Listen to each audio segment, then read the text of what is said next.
Hello everyone, मैं Prince Sharma आप सभी का स्वागत करता हूं मेरे यूट्यूब चैनल एग्ज़ाम पंडित पे। प्यारे बच्चों, जैसा कि आपको स्क्रीन पे दिख रहा है आईबीपीएस क्लर्क 2024। अभी अभी पीछे आरआरबी पीओ गया, क्लर्क गया, अब आई है बारी आईबीपीएस क्लर्क। भाई इंतज़ार सभी को था, इस बार थोड़ा जल्दी है। तो इसके डिटेल में आज हम डिस्कस करेंगे कि टोटल वैकेंसी क्या है, एग्ज़ाम का पैटर्न क्या है, एवरेज एज क्या रहेगी, सैलरी क्या है, प्रीवियस ईयर की कट ऑफ क्या रही है, स्टेट प्रेफरेंस आपको क्या रखनी चाहिए और बेस्ट स्टेट क्या है आपको एक सिलेक्शन के अगर पॉइंट ऑफ व्यू से देखा जाए, और अगर एग्ज़ाम में चेंजेस होंगे तो क्या हो सकते हैं। एज सच जो भी डिटेल्स हैं इसके बारे में हम इस क्लास के अंदर डिस्कस करेंगे। थंबनेल में भी आपने देखा होगा बेसिकली। तो चलिए बिना देरी किए फटाफट से हम स्टार्ट करते हैं आज की क्लास। सबसे पहले ओवरव्यू में हम देखते हैं ये कि भाई आईबीपीएस क्लर्क 2024 आपके पास पोस्ट आई हैं 1628 6128। पार्टिसिपेंट्स हैं 11 बैंक जो नेशनलाइज हैं। एग्ज़ाम जो रजिस्ट्रेशन की डेट है वो 1 से 21 जुलाई है। ऑनलाइन होगा, प्री प्लस मेंस रहेगा, ग्रेजुएशन 20 से 28 एज लिमिट है और आपको इसकी ऑफिशियल साइट के बारे में बताया गया है। अब हम डिस्कस करते हैं इसका डिटेल में। हाँ, तो आ जाइए स्क्रीन पे देखिए बेटा। इसमें ना दो बातें इंपॉर्टेंट हैं। पहली बात कि 1 से लेके 21 तक तो फॉर्म भरने की डेट है। दूसरा, एप्लीकेशन को फीस सबमिट करने की भी डेट वही है। आफ्टर देन इस बार आईबीपीएस क्लर्क का जो एग्ज़ाम है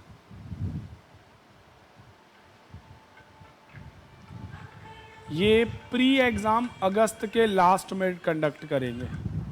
जैसा कि हमारा इस बार आरआरबी पीओ और क्लर्क उसका एग्ज़ाम भी आपका अगस्त 24 में है।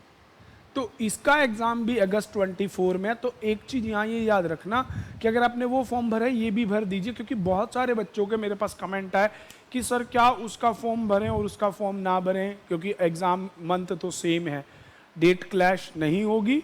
आपको मैंने एक बार पहले भी एक वीडियो के ज़रिए बताया था कि मुंबई जो आपका हाई कोर्ट था उसने, इलाहाबाद हाई कोर्ट ने एक बार बैंक वालों को नोटिस दिया था कि अगर किसी बच्चे के 2 एग्ज़ाम सेम डे होते हैं तो वो आपकी प्रॉब्लम है, उस बच्चे की नहीं, आप उसे सॉल्व करेंगे। और आपको याद दिलवाऊं मैं एक प्रीवियस केस, अभी अभी एसबीआई क्लर्क जब 2023 का मेंस था और दूसरी तरफ आईबीपीएस पीओ का एग्ज़ाम था, दोनों की डेट क्लैश हो रही थी। स्पेशली नोटिफिकेशन आया था अगर आपकी एग्ज़ाम डेट और डेट दोनों का सेम है, आप अपना कॉल लेटर रिप्लेस करवा के 4 मार्च को अपना पेपर दे सकते हैं। उधर इंटरव्यू भी 25 फरवरी का था और प्री की डेट भी 25 आई थी। तो घबराइएगा नहीं, आप इस फॉर्म को भर सकते हैं, क्योंकि पेपर आरआरबी पीओ का भी अगस्त में है, क्लरिकल भी इसका अगस्त में है। इसमें ना एक पीईटी मतलब जो प्री ट्रेनिंग होती है माइनॉरिटीज़ वाले के लिए, उसके लिए ना यहाँ एक स्टार लगा दिया इस बार के लिए। क्या लगाया कि अगर कोई ओबीसी कैटेगरी से या एससी एसटी कैटेगरी से उनकी प्री ट्रेनिंग की क्लासेस होती हैं, तो वो प्री ट्रेनिंग की जो क्लासेस हैं वो ऑफलाइन या ऑनलाइन ये at the time he decide किया जाएगा। वैसे तो ऑफलाइन होती हैं, इस बार ऑनलाइन होंगी या ऑफलाइन अभी ये डिक्लेयर्ड नहीं है। ये एक इन्होंने इसमें क्लू पॉइंट रखा। सबसे बड़ी बात, नवंबर में इसका मेंस हो जाएगा और कहीं ना कहीं फरवरी या मार्च में आपके सामने ज्वाइनिंग भी आ जाएगी। तो जो बच्चे पिछले 1.5-2 साल से तैयारी कर रहे हैं इस मौके को चूकिएगा नहीं, जरूर भरिएगा फॉर्म। पोस्ट बहुत सारी हैं। चलिए आगे डिस्कस करते हैं कि अब हमारे पास बैंक कौन से हैं। नंबर ऑफ ये जो 11 बैंक हैं, देखिए, Bank of Baroda, Bank of India, Bank of Maharashtra, Central Bank, Canara Bank, Indian Bank, Indian Overseas Punjab, Punjab and Sind, UCO Bank and Union Bank of India. ये आपके पास 11 नेशनलाइज बैंक हैं जो इसमें पार्टिसिपेट कर रहे हैं। मतलब आपको इनमें से ही एक बैंक में रिक्यूर किया जाएगा। चलिए उसके बाद अगली डिक्लेरेशन देखते हैं हमारे एग्ज़ाम का पैटर्न। बड़े सारे दिमागों में था कि भाई आरआरबी ने अगर चेंज किया, क्या आईबीपीएस पीओ ने भी चेंज किया, क्लर्क ने भी चेंज किया? हाँ, बड़े ध्यान से देखना। इंग्लिश 30, न्यूमेरिकल 30, आपका रीजनिंग एबिलिटी 35, टाइम भी आपके 20-20-20। यहाँ पे स्पेशल लिखा है candidate have to qualify 3 the test by securing cut-off marks decided by IBPS. Number of candidate of each category will be decided depend on the recruitment will be shortly for the online mains exam. भाई ये बात समझने की है, आपको हर section का 20-20 minute दिया जाएगा, तो यहाँ तो कोई प्रॉब्लम है ही नहीं, साफ सुथरी सी बात उन्होंने खुद ही लिख दी कि हर सेक्शन का अपना अपना टाइम है, आप इसमें सेपरेट टाइम लेके ही चलेंगे, कोई भी आपका यहाँ पे कोलैप्स या कॉन्ट्रीब्यूटेड टाइम नहीं है। एक चीज़ जो और इसमें खास दी गई, यहाँ देखिए मेंस में जर्नल और फाइनेंशियल अवेयरनेस लिखा गया, बैंकिंग नहीं लिखा गया। 50 क्वेश्चन 50 नंबर पर टाइम 35 मिनट है। इंग्लिश के 40 क्वेश्चन 40 नंबर 35 मिनट। रीजनिंग के 50 क्वेश्चन नंबर 60। यहाँ 50 क्वेश्चन है बेटे, ये पीओ पी क्लरिकल पेपर है। ऐसे ही क्वांट के भी 50 क्वेश्चन है। टोटल आपके पास 190 क्वेश्चन रहेंगे। तो इसका मेंस का थोड़ा सा फॉर्मेट चेंज है। और इसमें क्या क्या चेंजेस हैं उस पर बात करते हैं। ये हैं वैकेंसीज। प्यारे बच्चों, किस किस जगह पे कितनी कितनी वैकेंसी हैं। अगर हम चंडीगढ़ की बात करें तो चंडीगढ़ में जर्नल वालों के लिए 22 सीटों की है। दिल्ली में बात करें तो 116 हैं। हरियाणा में बात करें तो 87 फॉर द जर्नल कैंडिडेट्स। अगर हम पंजाब की तरफ चले, ठीक है जी, आगे इनमें ही इसके अलावा आप राजस्थान में देखिए, इन सब में भी आपकी अप्रॉक्सीमेट 120 से 130 पोस्ट हैं। तो अभी मैं आगे बताऊंगा कि स्टेट वाइज आपकी क्या क्या प्रेफरेंस रहनी चाहिए और उसे कैसे कैसे करना चाहिए। अब बारी आती है स्टेट लैंग्वेज की। तो भाई लैंग्वेज ऑलमोस्ट सभी जगह पे हिंदी इंग्लिश है। तो इतनी बड़ी प्रॉब्लम यहाँ पे आने वाली नहीं है, आपको किसी भी तरह से प्रॉब्लम नहीं आएगी। अब हम बात करते हैं स्टेट वाइज।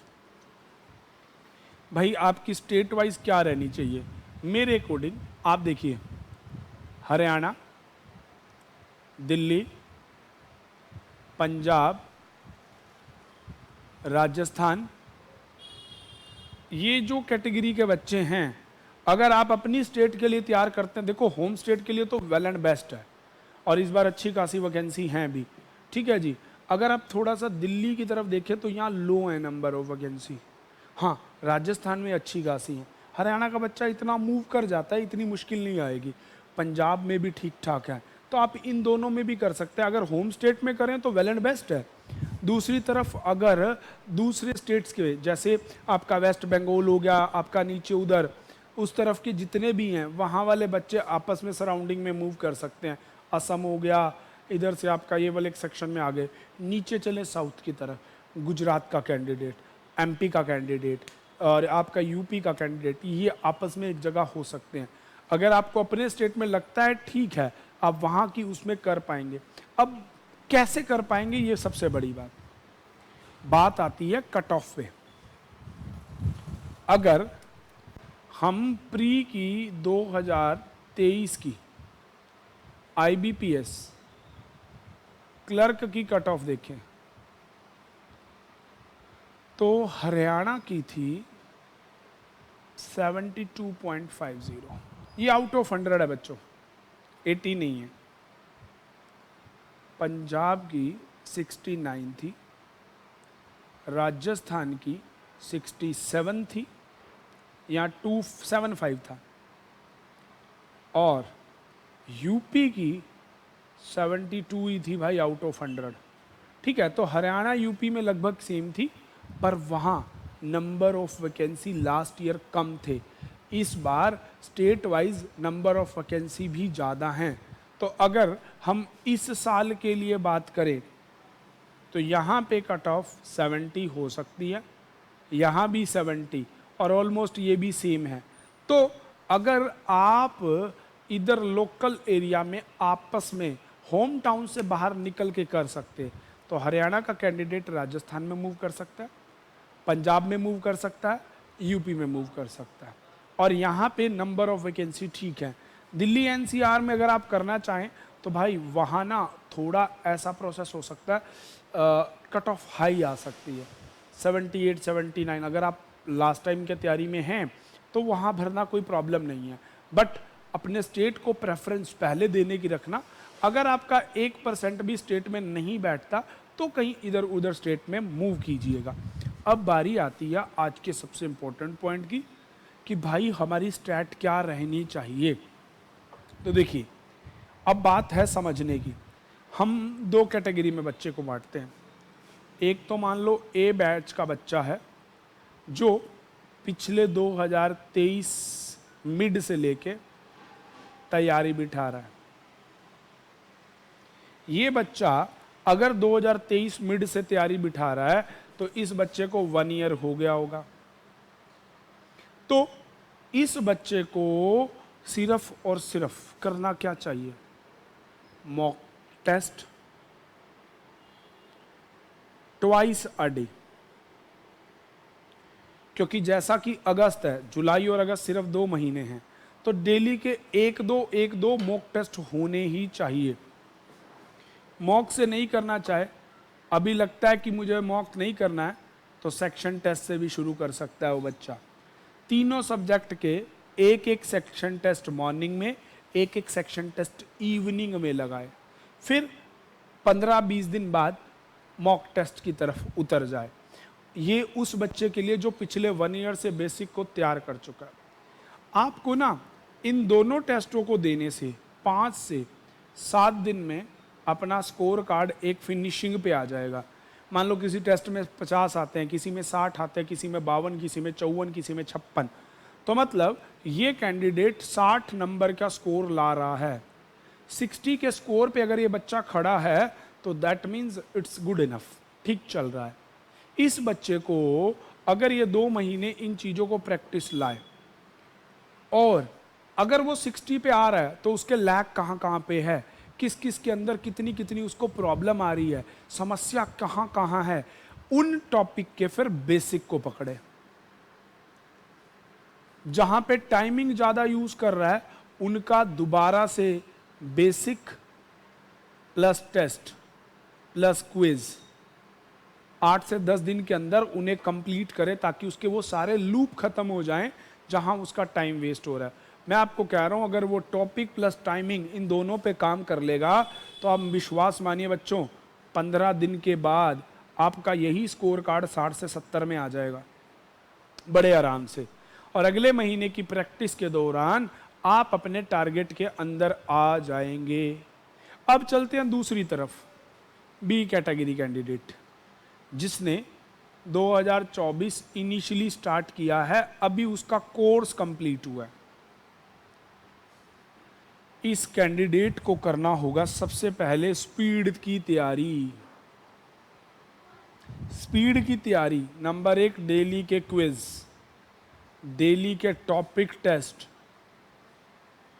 ठीक है जी, प्लस डेली के किसी भी जिसके टॉपिक हो जाए, उसके बाद उसको उतर जाना चाहिए सेक्शन टेस्ट और फिर उतर के आना चाहिए मॉक टेस्ट।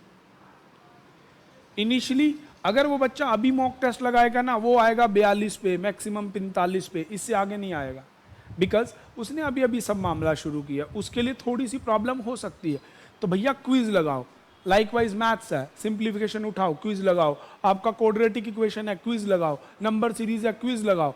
टाइमर के साथ जब वो घड़ी टक टक टक करती उसमें दिखेगी तो वो बच्चा यहाँ पे कवर करेगा, यहाँ उसको उससे लड़ना आएगा। फिर अपने पर्टिकुलर टॉपिक्स की, जैसे रीजनिंग में सिटिंग हो गया, पजल हो गया। अब इंग्लिश की बात करें, इंग्लिश में आपके सेंटेंस अरेंजमेंट जिसे आप PQRST बोलते हैं, क्लोज टेस्ट हो गया और आपका पैसेज हो गया। क्विज लगाइए, डे बाय डे लगाइए। 15 दिन के अंदर आप हर टॉपिक, जैसे रीजनिंग है, मैथ्स है, इंग्लिश है, सबके टॉपिक डिवाइड कर लीजिए कि एक दिन में मुझे 2 टॉपिक करने हैं एक सब्जेक्ट से, तो आप डिवीजन में लाके 10 एक दिन के अंदर आप पहले क्विज लगाइए। अगले 10 दिनों में उनके क्विज प्लस टेस्ट ये दोनों लगाइए पहले 10 दिन में। अगले 10 दिन लेके जाइए सेक्शन टेस्ट के पास। इन दोनों के दौरान आपको अगर वीकनेस मिलती है तो आप उस टॉपिक का सबसे पहले बेसिक गो थ्रू करें।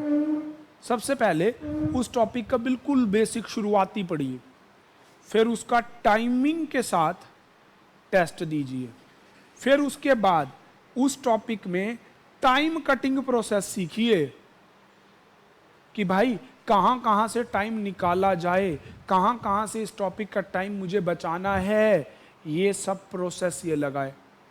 आपका विद इन अ मंथ मतलब जुलाई एंड तक ये आपका काम हो जाएगा।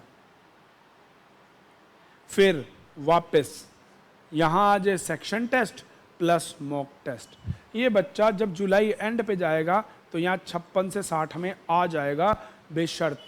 फिर मॉक लगाते लगाते धीरे धीरे इस कैंडिडेट भी वो पावर हो पाएगी, उतना मैच्योर हो पाएगा कि ये कैंडिडेट भी आपका रिजल्ट लेके आ पाएगा।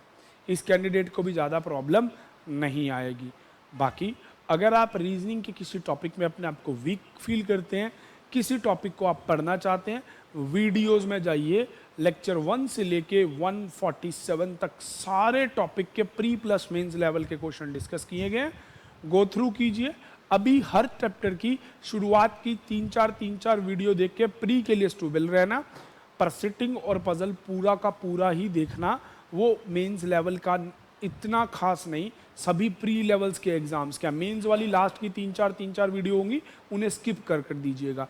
तो इस तरह से बच्चों अगर आप एक होलमोल तैयारी को लगाते हैं तो बाय, वो कहते हैं ना बाय श्योर, जिसको कहते हैं हम कह सकते हैं ना बाय लक बाय चांस नहीं, बाय श्योरिटी आपका सिलेक्शन बनेगा ही बनेगा। नंबर ऑफ वैकेंसी बहुत ज़्यादा है और इस बार चांसेस आपके पास हैं, अच्छे खासे चांसेस हैं। तो कट ऑफ एक्सपेक्टेशंस के अकॉर्डिंग हाई नहीं जाएगी, एवरेज टू बी एवरेज यही रहेंगी। फिर भी कोई डाउट हो आप कमेंट कर सकते हैं। तो all the best for your exams. ठीक है जी, लाइक शेयर सब्सक्राइब करना भूलिएगा नहीं। Thanks for watching.